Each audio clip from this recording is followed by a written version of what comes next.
another video. I'll get right into this. Some time ago, I replaced the clutch master cylinder on one of my two Land Rovers. I pulled it out and I saw this Made in Australia sign, and I thought this might be a good opportunity to both autopsy this and create a cutaway model of a clutch master cylinder. There's a bit of a family history of this. My grandfather made a whole lot of them. He also put together some Fiat tractors in Australia. We'll go into detail in that more later. But I thought, let's cut this in half, try and see if we can learn the skill that my grandfather was famous for. In any case, I will show you some of his models later on, but we're going to get into cutting this first, and then we'll go into some of the history. Maybe I can go over the history in a montage while I'm cutting this up.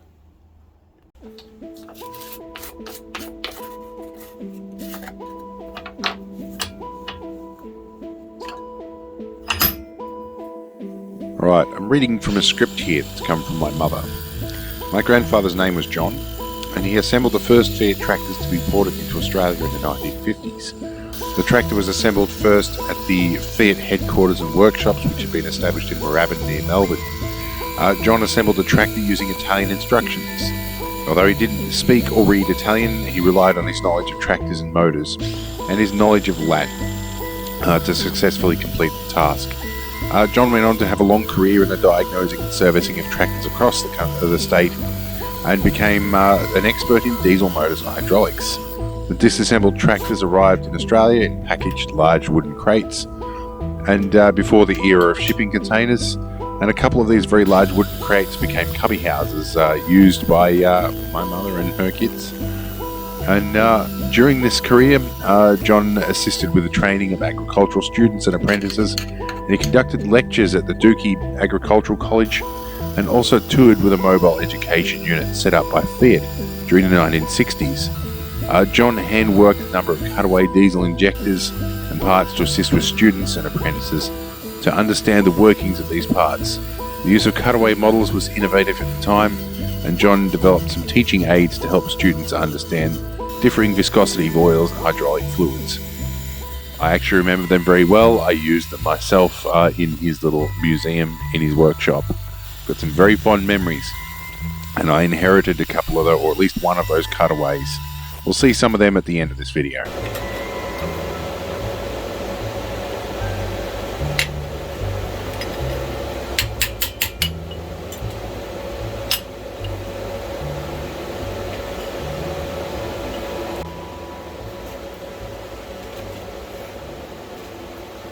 Okay, so here's the smaller half. I haven't cut them exactly down the middle. I've cut them off center a little bit, so I've got some area to work with. But this is the one that I've cooled off under the tap. You can see it is pretty rough in here, but I think probably the primary thing that failed is probably the rubber seal in it. So people saying putting a new seal in or re-sleeving it may have been the way to go. But it could also have been the valve as well. This is probably almost cool enough to pick up. No, not really, it's still too hot. Alright, it's cooled off. We've had a bit of a clean up. Now, this is the very first time I've ever tried to cut away anything, so some mistakes were to be expected.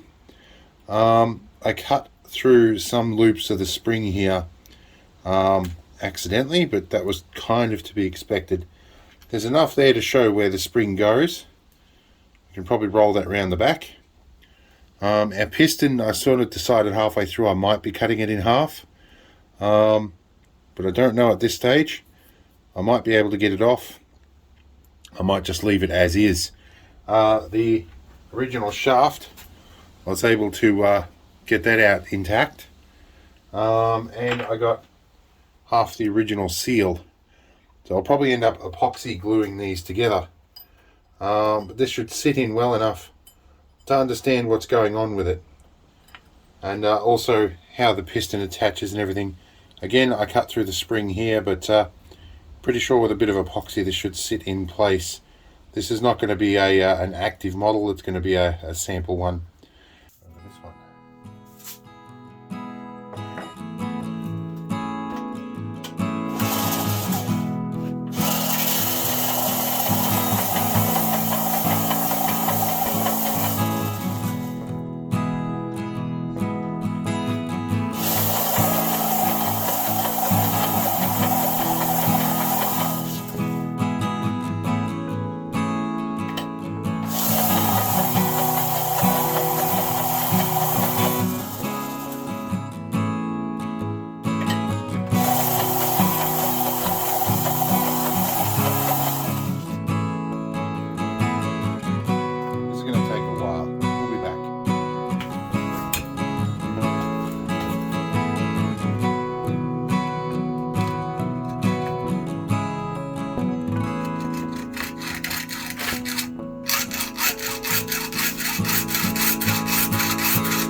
it's now super bright. The sun's on this side of the house and all the blinds are up. So we have a selection of cleaned and dried parts. Now we've got to have a think about how we're going to glue everything together. I plan on using epoxy. This could be a bit cleaner, but it also could be cut a bit more perfectly too. And I have a USB device that I can't find that keeps disconnecting and reconnecting. It's irritating. Alright, forgive the air conditioner in the background. I have multiple sclerosis and temperature is an issue. I'm just looking at how I'm going to glue everything up here. And I realise a couple of things. Firstly, I'm missing this seal. I'll have to probably get another one and chop it up and fit that on later. The other thing I'm noticing is with this rubber seal in situ, it has expanded a little bit with the contact cleaner, and I think I may have also put it on, well, not contact cleaner, I used degreaser. Pretty sure this one goes around this way. In either case, because it's expanded, it's not going to sit flush in any way that I put that in there. So I'm going to have to probably chop that in half and glue it on the top, but then that'll work. And hopefully this end piece will sit down. This spring I'm going to have to situate in such a way that it looks credibly positioned, like it's still functional. That could be easier said than done. So yeah, a couple of design sacrifices we're going to make here. It's the first time I've ever done it, so there's a little bit of learning to be had. I should be able to insert this in after the fact, but we'll blue tack that down if I have to. In any case, I got a little bit of modifying to do before I mix up the glue. Alright, got some bits and pieces here that we need. And we're going to use some bamboo cutlery to help mix things up. The knife should do the job. This epoxy needs using, so we're just going to mix whatever's left in this tube. This is 5-minute set epoxy. There's a whole bunch here, and it's stinky shit. Alright, so I get a bit of working time with this stuff, which is nice. Probably got about 100 times more than I actually need to do this job, but we'll see what we can do with it.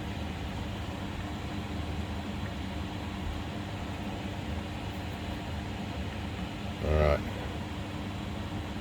a little bit of that in there. Alright, now the spring is going to be the bit that I want to position most accurately. So we're going to roll our spring around. I think I had arrived at a position where it looked the most plausible for the spring. I took a couple of additional loops off that in the hopes that it would look okay. So we want a little bit in this bit. Yeah. Alright, now tweezers. Got a pair of different style clampy tweezers. Not normally what I'd use, but they are what are at hand at this exact second. Okay. That should push into that little recess nicely. Okay. A bit of this. A little bit go around to put around here. I think we can see what we're doing still. A bit of epoxy in there. Got half our seal. It's not going to be a tight seal. We're going to disappoint the walrus today. The cap. I can pretty much glue up all of the threads in this and pretty much roll this whole cap in the stuff.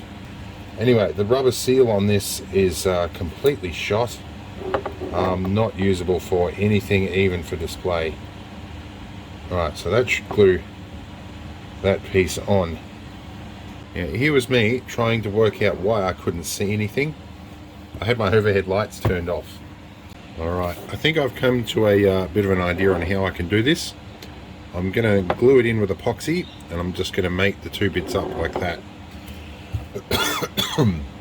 Dry throat. I'm talking too much. Use a little bit more of this 2-part epoxy.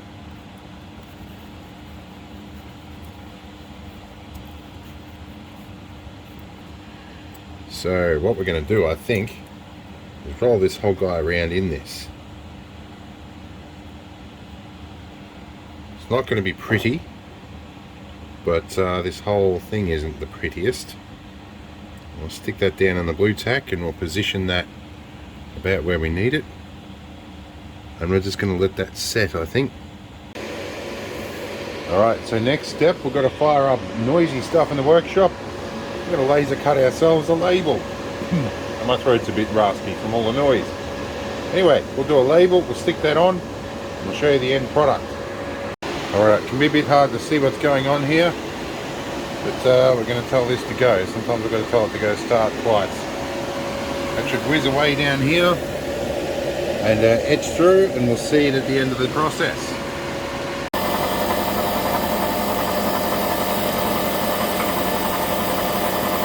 Alright, so I was a little bit close to the edge of a previous cut, so I'm just going to do another one. Alright, the second one's cutting this time. Looks a little bit better. That one looks a lot better.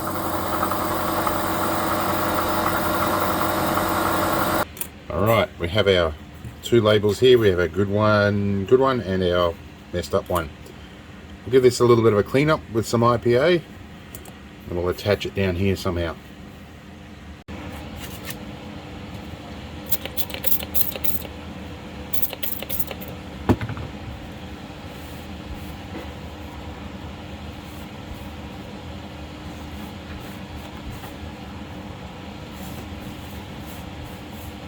Alright, it's getting on to dinner time here, so you may hear the apprentice and some normal household noises in the background. I hope you can deal with that, because don't really have much of a choice at this point.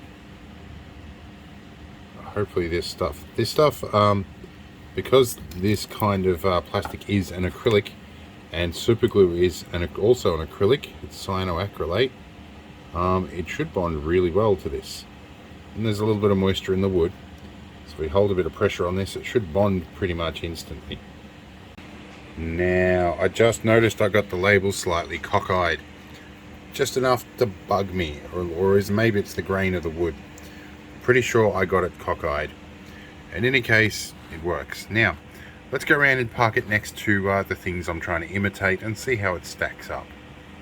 20 minutes later. Alright, we're in the senior technician's place, and I'm going to stick this on the shelf next to these. And these are the cutaways my grandfather did. This is the one I've inherited, and it's a diesel injector pump that actually I think was used in Fiat taxis. The rest of these I don't know too much about. I know this is also an injector pump, but it's a much more robust one. I'm pretty sure that's out of the big tractor. This one in here I have to learn more about. The hidden behind things. This shelf's screwed in. It's a little bit hard to pull them out. But you can see mine leaves much to be desired. My grandfather took the time to actually paint the edges in different colours to make things stand out, and makes it much more apparent. You can see here these are the flywheel weights that help govern the pump. That's the governor section. Very easy to understand what's going on. So I think the next one I do, I will be painting up some of these parts. I'll be working better to align them. In this situation, most of these you can actually operate this, and most of the essential parts will function. But other than that, it's all pretty good. So I think it'll be the start of something interesting.